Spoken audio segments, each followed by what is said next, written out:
So you are thinking of getting into off-roading. Welcome to this lovely world of adventure, exploration, fun, and a lot of money spending.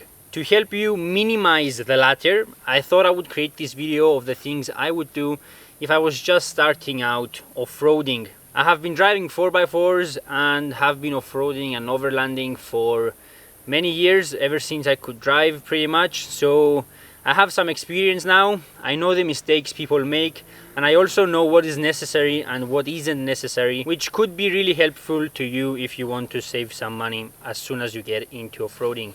I have some notes on my phone which I will be going through, and I will also be posting on the video right next to me. So if you want to have a closer look at those, you can do so. Now, the first thing you want to do when you get into off-roading is obviously get a vehicle, or if you already have a vehicle, you need to use it to determine how capable it is and if it is capable enough for you. Also, there is the possibility of the vehicle being too capable for what you want to do. If you already have a 4x4, you should head out on an easy off-road adventure, perhaps with some mates, or even on your own if you don't have any mates that are into off-roading.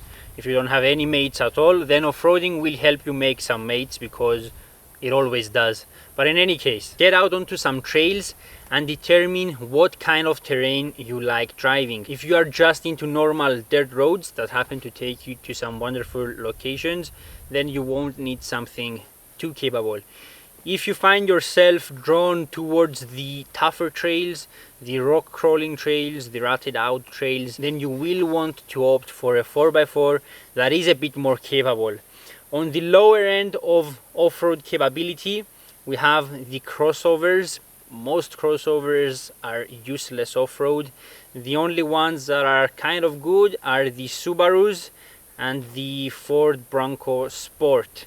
The RAV4 is decent, but I would place that third in between the vehicles I have just mentioned. From there on, you move to vehicles like the Land Cruiser behind me that actually have a proper low-range gearbox, locking diffs, and are based on a body-on-frame design. So the Land Cruisers, the 4Runners, the Jeep Wranglers, the older Land Rovers, the most capable of them all as far as pure off-roading goes are in most cases the Wranglers. However, the Toyotas are more suited to heavy loading and longer overland trips where you need a lot of cargo space and you need a higher payload. The Toyotas are also extremely capable, and they can be made even more capable through modifications. But if you want an all-out rock crawler, then the Jeeps are better. Now, if you don't own a 4x4, then things are a bit more difficult because you can't actually head out and determine what you like to do.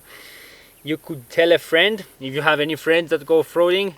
If not, your best friend is the internet. So go on the web, do a lot of research, get a good grasp of what is out there, of what you can do with a 4x4.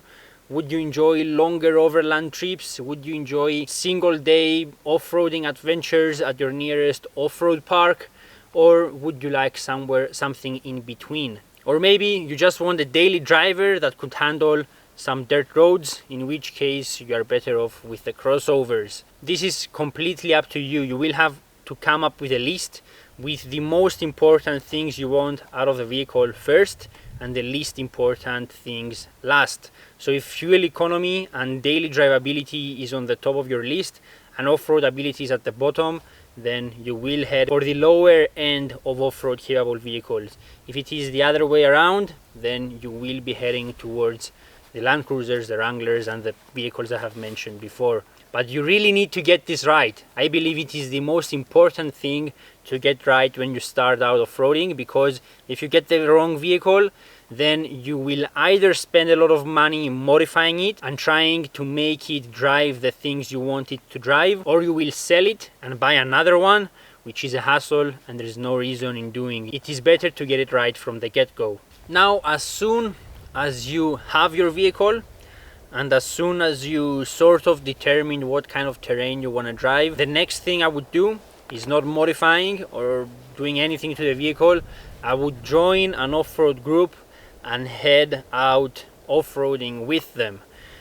The reason for this is that you will learn skills a lot faster than heading out on your own. So if there are knowledgeable people in the group, then they will explain to you some of the mistakes you make and how you could improve on those mistakes.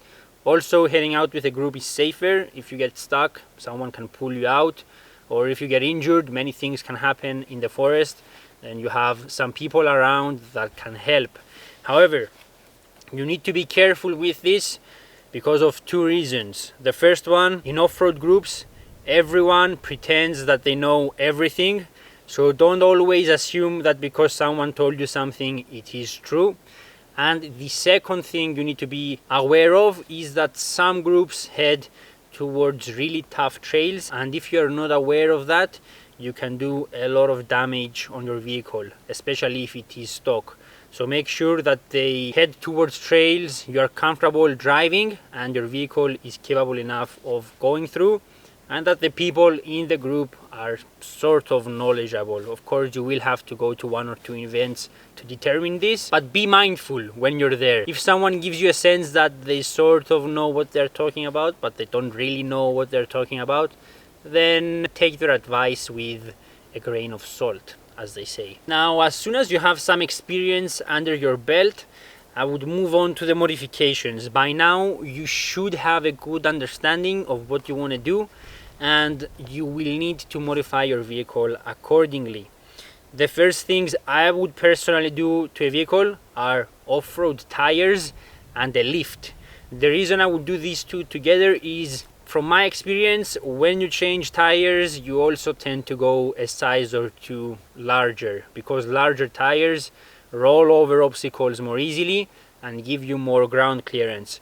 To clear those tires though, you will need the lift to make some space in the wheel arch to clear the larger tires. Off-road tires will also provide more grip, obviously, but the even more important thing is that they provide puncture resistance. When you are out off-roading and the place is full of rocks and obstacles, it is really easy to slash a road tire. An off-road tire though is much more durable than a normal off-road tire. For all terrains, I love the BF Goodrich tires. I have them on this vehicle, and for mud terrains, I love the Cooper STT Pros. They are noisy when they wear out. However, I have those on my Discovery, and they have been really good off-road and in the snow as well.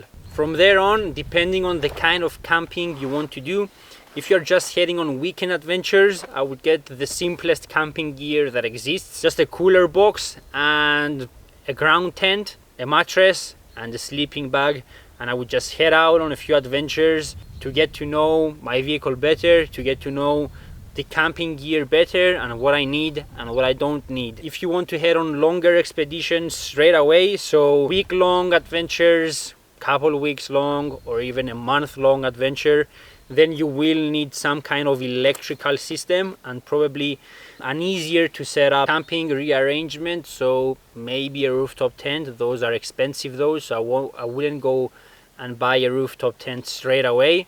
I might just put up with a normal ground tent for a month or so until I'm sure about what I want to do. The electrical system can be relatively simple. You can just add a second battery that gets charged off your alternator while you're driving, and as soon as you park, you can have a switch that isolates that battery, and that battery would just work for camping equipment like a fridge, lights and anything else you want to use, so you don't have to spend a lot of money there either. From there on, as the months progress and you get more experience and you are sure of what exactly you want to do, you can move on to better equipment and to perfecting your setup to ensure that every time you head out on adventures, you are comfortable and you are having fun.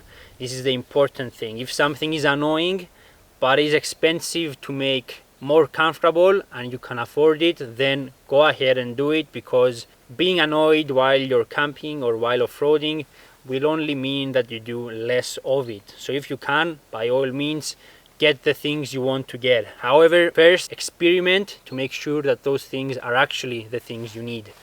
Now, the final point I wanted to make is that off-roading, overlanding, whatever you want to call it, has recently blown up on Instagram and social media, and all the online networks with photos of fancy trucks filled with the latest and greatest camping gear and the most expensive stuff.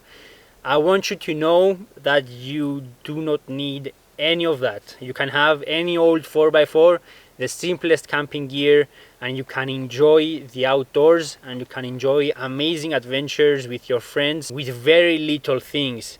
I off-road every weekend and I do not have a rooftop tent. I have vehicles that are more than 25 years old and I don't actually feel like I'm missing anything. So just because you see it on Instagram doesn't mean that you need it, and do not miss such experiences because you feel like you don't have the gear. Especially if you have mates, you can sort of combine the gear you have on the same trip, and then even if you have the bare minimum, you can actually have a really comfortable adventure if you combine everything together. So yeah, this is pretty much my advice. The most important thing is to have fun and to be safe. Make sure that your vehicle is in good working condition regardless of its age. Even if it's a 40-year-old truck, just make sure that the cooling system is good, the diffs are good, the transmission is good, and the engine is good. Also have some rated recovery points in case you get stuck. You want to be able to pull the vehicle out of the situation safely, and if you can afford it, get a winch as well. A winch is a great thing to have and it provides peace of mind and it can get you out of really horrible situations. A winch, in my opinion, is one of the best things you can put on a vehicle. I don't have it on this one, but I have it on the Discovery and it has saved me a lot of times. But then again, I tend to do stupid stuff, so you might need it less than I do. So yeah, have fun, stay safe, experiment, don't spend a bunch of money from the get-go. Make sure that this is something you love and it is something you would actually do, and then go ahead and get all the gear. That's it from me. If you have any questions, leave them in the comments down below and I will see you on the next one.